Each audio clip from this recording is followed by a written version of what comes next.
अस्सलाम वालेकुम, क्या हाल है आप लोग के। आज हम एक टॉपिक लेकर आए हैं आपके लिए, शॉक्स। तो काफ़ी दिनों से बहुत सारे लोग हमसे सवालात कर रहे थे कि बोला इन चीज़ पर। तो आज रिक्वेस्ट आ रही थी मॉर्निंग में कि शॉक्स पे भी कुछ बात की जाए। तो आज का टॉपिक हमारा है शॉक का। तो बहुत सारे लोग पूछते हैं कि व्हाट इज़ शॉक। तो shock is a life threatening condition that occurs when the body is not getting enough blood flow. Lack of blood flow का मतलब होता है कि आपकी बॉडी में ऑक्सीजन का फ्लो भी कम हो जाएगा। अगर ब्लड फ्लो कम होगा तो आपकी ऑक्सीजन सेचुरेशन जो बॉडी के अंदर मिलती है, जो पेरिफेरीज को पहुंचती है, वो भी कम होगी। उससे क्या होगा, जब आपकी ऑक्सीजन प्रॉपर तरीके से आपकी ऑर्गन्स में, सॉफ्ट टिश्यूज में नहीं पहुंचेगी तो आपकी बॉडी को डैमेज होगा। इस वजह से जब भी लोग बीमार होते हैं उसमें से 5 में से एक बंदा शॉक में ज़रूर जाता है। अब बात होती है कि शॉक के अंदर टाइप्स आती हैं। अब आपको पता लग गया कि भाई शॉक कंडीशन क्या होती है। शॉक कंडीशन के अंदर बॉडी को जो ब्लड फ्लो का जो सप्लाई होती है कम हो जाती है। उसकी वजह से उस ब्लड फ्लो की सप्लाई कम होने की वजह से जो ऑक्सीजन की डिस्ट्रीब्यूशन होती है वो भी इफेक्ट होती है, जिसकी वजह से बॉडी के टिश्यूज अफेक्टेड हो, डैमेज होते हैं। अब हमारे पास जो मेन टाइप्स आती हैं शॉक्स के, उसमें 5 शॉक टाइप्स आती हैं शॉक्स की, जिसमें आपके पास आता है कार्डियोजेनिक शॉक। कार्डियोजेनिक शॉक जो होता है वो हार्ट प्रॉब्लम्स की वजह से आता है।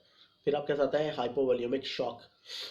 हाइपोवॉल्यूमिक शॉक में ये होता है कि आप की बॉडी के अंदर से या तो फ्लूइड जो है वो ड्रेन होना स्टार्ट हो जाता है, या आपके और किसी वजह से, ब्लीडिंग की वजह से, कुछ मसले से आपके बॉडी में से ब्लड लॉस और फ्लूइड लॉस होता है।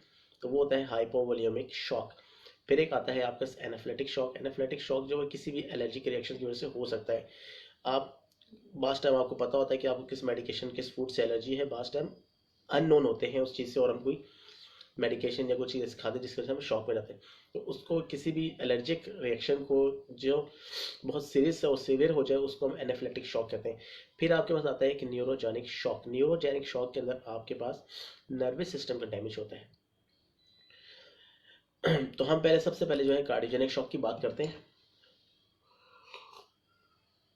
जो कार्डियोजेनिक शॉक है वो किसी भी हार्ट के आउटसाइड प्रॉब्लम्स की वजह से हो सकता है, जिसके अंदर आपके हार्ट में पानी का जमा हो जाना, जिससे इसको कहते हैं भाई फ्लूइड जमा हो रहा है, बिल्डअप हो रहा है, उसको कार्डिक टेम्पोनाट कहते हैं हम लोग। इंटरनल ब्लीडिंग हो जाती है किसी हार्ट के अंदर, इसमें ब्लड लॉस हो जाता है।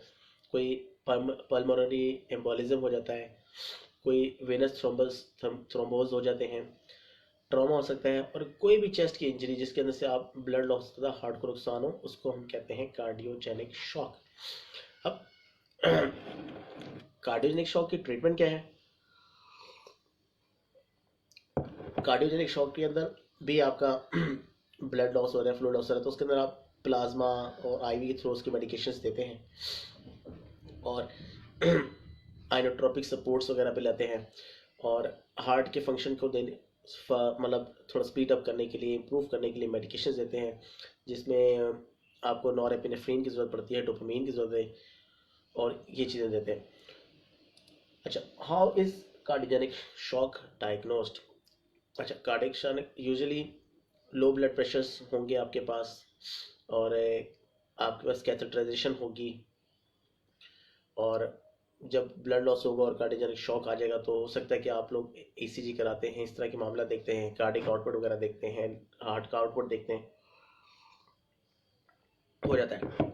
अच्छा, अब लोग सवाल, बहुत सारे लोग ये सवाल करते हैं कि भाई कार्डियोजेनिक शॉक और हार्ट फेलियर क्या ये चीज़ है, दोनों सेम है।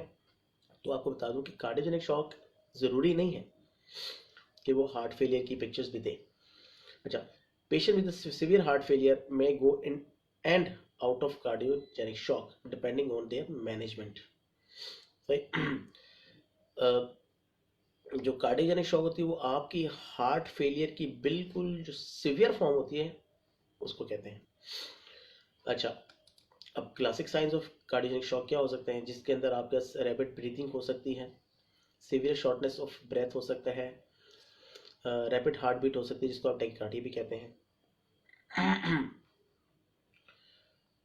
अच्छा, अब लोग ये भी कहते हैं कि आपके सेप्सिस की वजह से कार्डियोजेनिक शॉक हो सकता है। तो during sepsis multiple organ dysfunction होता है और फिर वो आपको लीड कर सकता है कि आपकी कोई माइकार्डियल जो फंक्शन है उसको डिप्रेशन है, उसका इन्फेक्शन है, तो उसकी वजह से भी आप कार्डियोजेनिक सेप्टिक शॉक में जाते हैं। ये बहुत सीवियर केस हो जाता है। अच्छा, इसके बाद आपके पास हाइपोवोलेमिक शॉक आता है। हाइपोवोलेमिक शॉक जो लाइफ थ्रेटनिंग कंडीशन होती है, जिसके अंदर क्या होता है कि आपकी बॉडी का 20% तक का जो फ्लूइड है वो लॉस होता है, जिसमें ब्लड भी हो सकता है, उसमें आपके इलेक्ट्रोलाइट्स होते हैं बॉडी में। ये सीवियर जो फ्लूइड लॉस होता है, इसकी वजह से हार्ट को पंपिंग में प्रॉब्लम होती है। क्योंकि जब आप, जैसे आप एग्जांपल लें, घर की मशीन है और आप उसको चला रहे हैं और पीछे लाइन में पानी नहीं आ रहा, तो वो पंप क्या करेगी और आगे वाटर क्या सप्लाई करेगी। तो उसकी वजह से हार्ट पंप ही नहीं कर पाता और उसके अंदर फिर आप हाइपोवोलेमिक शॉक में जाते हैं। और ये हाइपोवोलेमिक शॉक आपको आगे जाके ऑर्गन फेलियर के तक पहुंच जाता है। अच्छा, अब what are the sign and symptoms of hypovolemic shock? Anxiety, agitation, cool clammy skin, confusion होती है, डिक्रीज्ड और नो यूरिन आउटपुट। क्यों? हाइपोवोलेमिक शॉक में क्या, बॉडी परफ्यूजन नहीं हुई, टिश्यू परफ्यूजन नहीं, ऑर्गन परफ्यूजन नहीं हो रही है, तो जब किडनी पर परफ्यूजन नहीं होगी तो यूरिन आउटपुट कैसे बनेगा? जनरल वीकनेस आ जाती है, पेल स्किन कलर आता है, रैपिड ब्रीदिंग होती है, स्वेटिंग एंड मॉइस्ट स्किन, ये है। अच्छा, what are the most common causes of the, क्या होता है हाइपोवोलेमिक शॉक? अब क्या होता है, कोई मेजर वेसल की बस्ट हो गई जिसकी वजह से मेजर इंजरी हुई है, उससे अंदर आपकी ब्लीडिंग हो गई, इंटरनल ब्लीडिंग, तो जिसको हम हेमोरेजिक शॉक कहते हैं।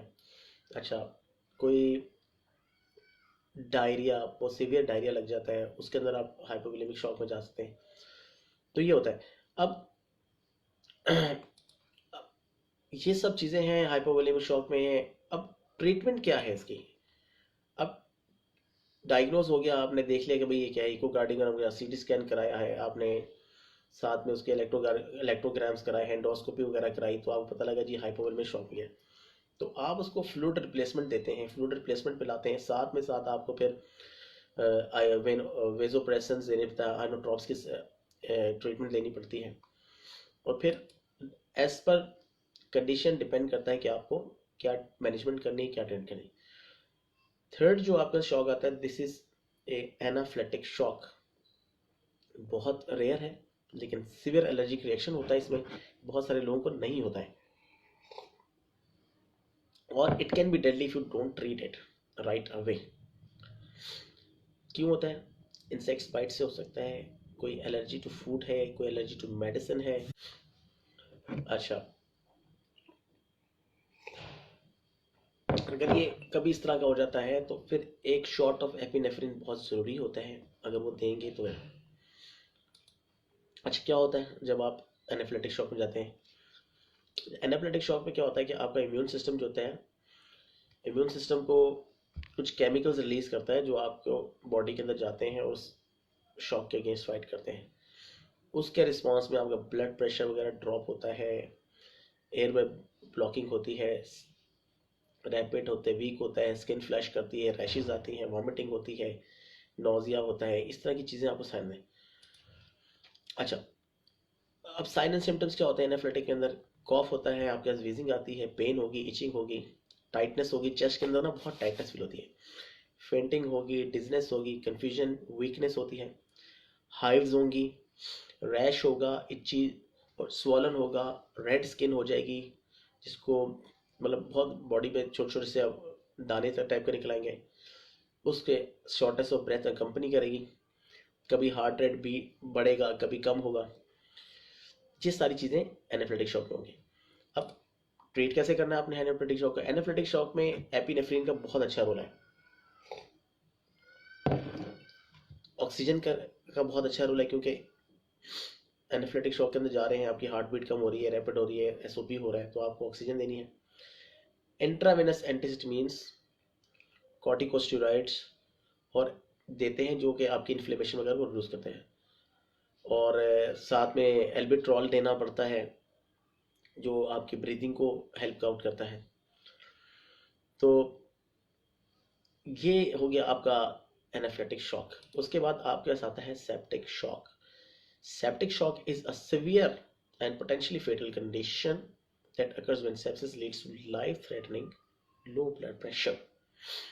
सेप्टिक शॉक के अंदर आपका जो ब्लड प्रेशर होता है इंतहाई लिमिट से नीचे गिर जाता है और वो आपकी लाइफ थ्रेटनिंग कंडीशन होती है जिसके अंदर आपको उसको सपोर्ट करना होता है। अब वही बात होगा भाई, क्या होता है, कोई बैक्टीरिया ने बॉडी पे हमला कर दिया, कोई फंगाई है, कोई कैंडिडा है, कोई वायरस है जिसने बॉडी में हमला किया है और आपका इम्यून सिस्टम उससे फाइट कर रहा है और उसने आपके इम्यून सिस्टम को डिप्रेस किया और सब आपको शॉक मिला है। What are the early signs of shock या सेप्टिक शॉक?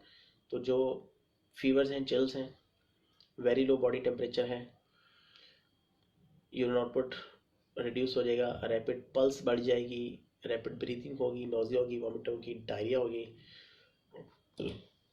और जब सीवियर सेप्टिक शॉक में जाते हैं तो क्या होता है, वो आपके मल्टी ऑर्गन फेलियर की तरफ लेके जाता है। आपका हार्ट इफेक्ट होता है, ब्रेन इफेक्ट होता है, किडनी इफेक्ट होती है, जिसकी वजह से आपका ब्लड प्रेशर गिरता है और बड़े मामले होते हैं।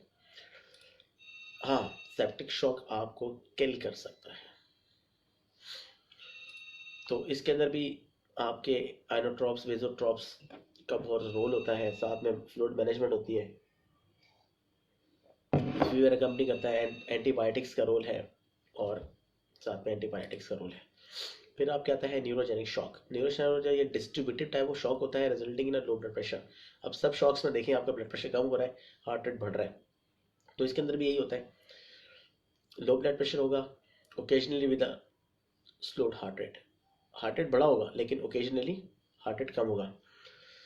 अब ये क्या करता है कि भाई ऑटोनोमिक पाथवेज में जाता है और वहाँ पे जाके स्पाइनल कॉर्ड है और ये उनको डैमेज करता है। तो इसमें आपका नर्वस सिस्टम डैमेज होता है, सही। और सिम्टम्स क्या होती हैं, rapid onset of hypertension and massive vasodilation. फिर ब्लड प्रेशर गिरा तो इसमें पॉसिबल ब्रेडिकार्डिया हो सकता है, possible bradycardia. No tachycardia is present because of the loss of the sympathetic tone. Hypertension with the wide pulse pressure, warm flushed skin. अब सारे और में देखें आप शॉक्स के अंदर स्किन आपकी कोल्ड हो जाएगी, क्लैमी हो जाएगी, सिर्फ डिस्ट्रीब्यूटिव शॉक के अंदर आपकी स्किन वार्म रहती है। तो ये एक डिफरेंस है, बहुत क्लासिक साइन है। तो परमानेंट भी है, पूछते भाई कि क्या ये परमानेंट हो सकता है? नहीं, परमानेंट नहीं होता, लेकिन ये आपके लिए लाइफ थ्रेटनिंग हो सकता है। तो शॉक्स आपको मैंने सब बता दिए हैं। ट्रीटमेंट लाइन इनके अंदर भी, न्यूरोजेनिक में भी आपको ज़रूरत पड़ती है वेज़ोप्रेसर ड्रॉप्स की। तो कोई और सवाल आप लोगों का है शॉक से रिलेटेड, कुछ और डिस्ट्रीब्यूशन वगैरह का मामला है, तो आप हमें कांटेक्ट कर सकते हैं। हमारा फेसबुक का लिंक आपको पता है, व्हाट्सएप का नंबर 034422556061 है। तो 24 घंटे में जब भी हमें व्हाट्सएप करना चाहें, कोई भी सवाल है आप लोग की नज़र है, कोई टॉपिक आप सजेस्ट करना चाहते हैं हमें कि हम उस पर बात करें, तो आप हमें मैसेज करें, कॉल करें, तो इंशाल्लाह नेक्स्ट हम आपके लिए वो टॉपिक लेकर आएंगे। और ये आज का टॉपिक आप लोगों को कैसा लगा, इसमें कुछ कमी रह गई है या कुछ सजेशंस है तो वो भी हमें दीजिएगा। तो अपना फीडबैक देते रहा करें हमें, ताकि हम आपके लिए और न्यू इन्फॉर्मेशंस और नॉलेज के लिए चीज़ें लाएं। तो आप लोग से रिक्वेस्ट है कि हमारे ग्रुप को जो है ये पे मैसेज को ज़्यादा से ज़्यादा स्प्रेड करें और लोगों में शेयर करें, ताकि हमारी फैमिली ग्रो करे और ये इन्फॉर्मेशन की जो शेयरिंग है ये हमारी कंटिन्यू रहे। तो बहुत शुक्रिया आप लोगों का। इंशाल्लाह फिर एक न्यू टॉपिक के साथ आपसे बहुत जल्दी मुलाकात करेंगे। तब तक के लिए अल्लाह हाफिज़। अल्लाह ने कहा इंशाल्लाह फिर मुलाकात करेंगे। खुदा हाफिज़।